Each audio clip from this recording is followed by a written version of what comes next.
What's up guys, Bloodshed here. Today we're going to talk about the ZDPS Monk or Support Monk for Diablo 3 Season 7 Patch 2.4.2.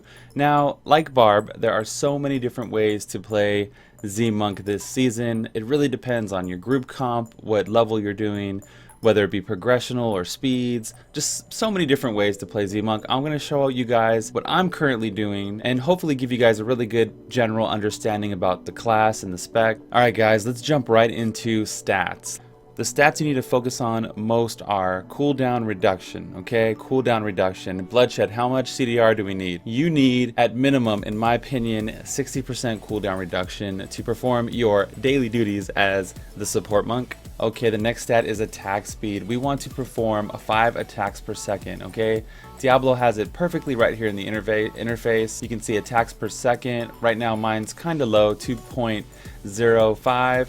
But fully buffed, I'm well over the 5 attacks per second mark, and that's where you want to be. The next stat is really up to you. I prefer RCR being the third most important stat, but if you do run Pain Enhancer a lot in your build, we'll get to the gems, don't worry, then critical hit chance might be more beneficial instead of RCR, so it really depends on your build. Like I said, there's a lot of different ways.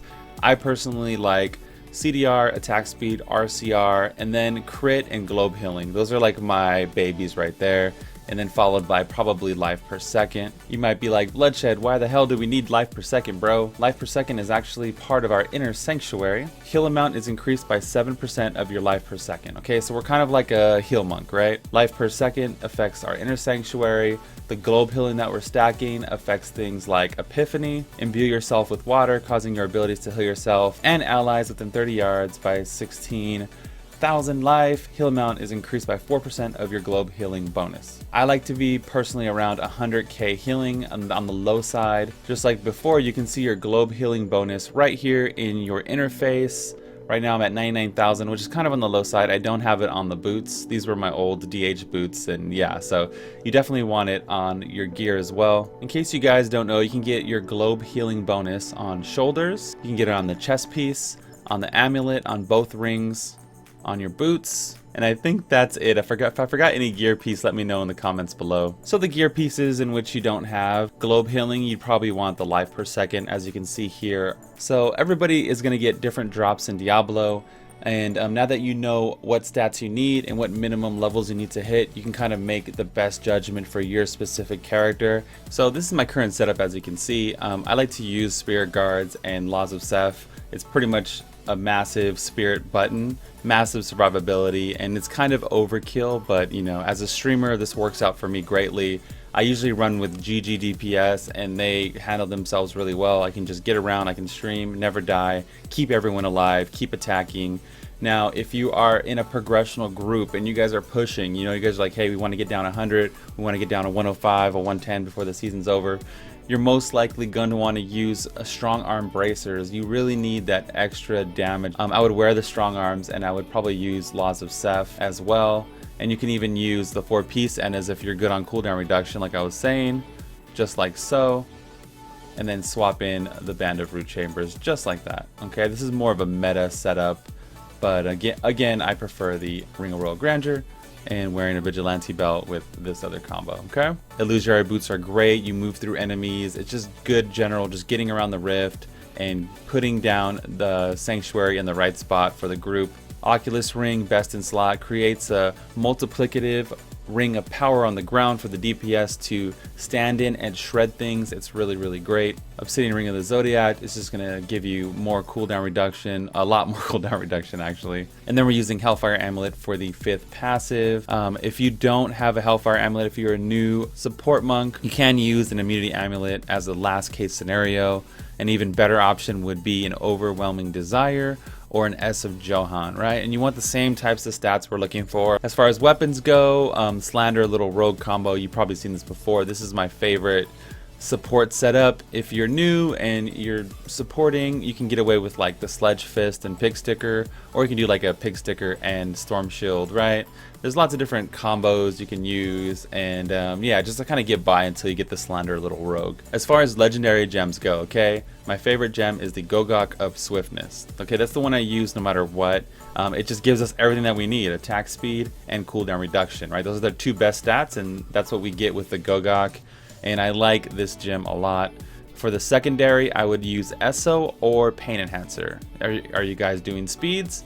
Are you guys never even close to dying because you're doing speeds? I'd probably throw in a Pain Enhancer, and Esoteric for general gameplay, massive survivability bonus. And then as a support character, this is like the utility slot. You're probably going to have to use the Gem of Toxin or Ice Blink. Now, if you do use Ice Blink, I would swap out Concussion. Concussion's what I use. I would swap it out for Tsunami. And of course, I'm going to use Epiphany with Soothing Mist, Cyclone Strike with Soothing Breeze. These are both healing abilities.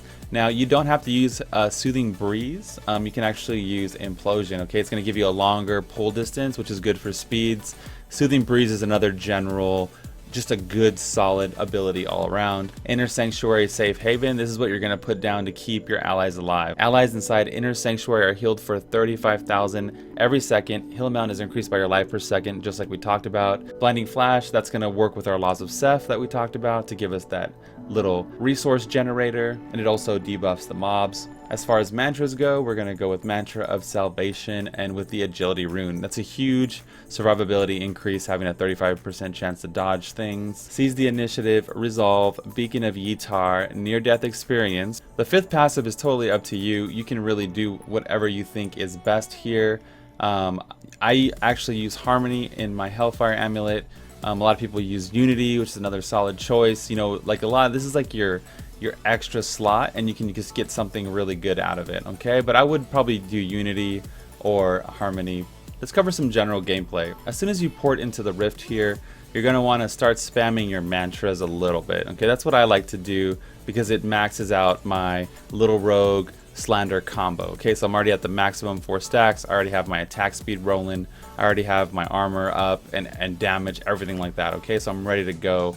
And as soon as my team comes within sight of anything, I'm going to go ahead and pop Epiphany.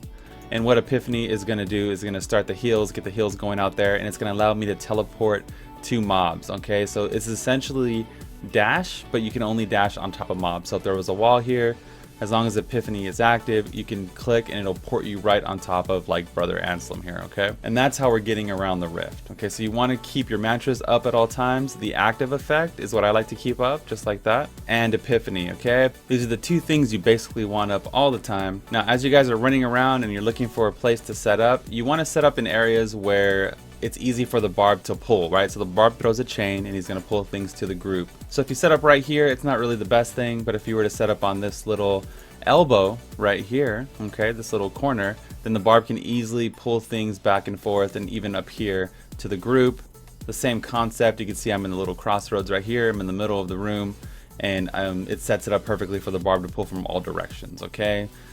Now, there are situations where different groups want different things, so you have to be flexible with the group, just like with your gems. If they're like, hey, we're going to need you to run a double utility gem or whatever, you just want to be flexible with the group, you know, be a team player and things like that. Some people say put the Sanctuary on top of the DPS or whatever, but it's really, again, it depends up to the group. I like to just run into the middle where I think it's easy for the barb to pull from, and then drop it down here and then set it up from there. Once you're here and you're set up and you're spamming all your abilities like a madman, right? You want to make sure you have force standstill so you're not like running around all over the place like a crazy person, right? So if you haven't already, make sure you bind force standstill to something. If you get low on spirit, you have your little blinding flash mana button. One thing about your CC, right? So you have blinding flash as crowd control, you have your pull as crowd control. If your group is moving, you know, sometimes the elite's hard to kill and everyone's like, okay, let's move it. When you're running to the next pack, don't spam this kind of stuff because it's going to make the mob CC immune, and it's harder for the barb to chain it and pull it to the next group, okay? So you just want to be mindful of your CCs and not just like randomly blinding flash, you know, cyclone strike and all this stuff to the mobs if you're trying to move them far away, okay? If you guys are stationary here, it's not a big deal, you know what I mean? But if you're trying to move, or you know what I mean, it's frustrating as a barb when he's trying to pull things through the door and you've already kind of like, you know, made him CC immune or anything like that. Anyways, guys, that's going to be all for me today. If you have any questions, I will do my best to answer them in the comments down below. If you want to learn about support barb, or you want to learn about augmenting your gear as a support character, or just anything else, I'll put some videos up here on the screen if you want to watch them. Big thank you to all my Patreon supporters. You guys are funding the channel and everything and keeping us going strong. I really couldn't do this without you guys. It keeps me from getting a second job and going back to work and doing this part-time. You know, it kind of allows me to put my full attention on videos and streaming, and just a big thank you. If you haven't already, follow me at twitch.tv/bloodshed. Follow me on social media. I always post there new videos, new streams. I have everything, Instagram, Facebook, Twitter, all that stuff. So yeah. If you're looking for a clan, okay, if you're looking for a clan for this season or next season and beyond, check out the Blood Brothers on North America. We also have a Blood Brothers EU, and we have a Blood Core. It's a hardcore clan on North America only, and we have a community called, yes, the Blood Brothers, right? I hope you guys enjoyed the video. This is the Bloodshed, and I'm out of here, guys. Peace.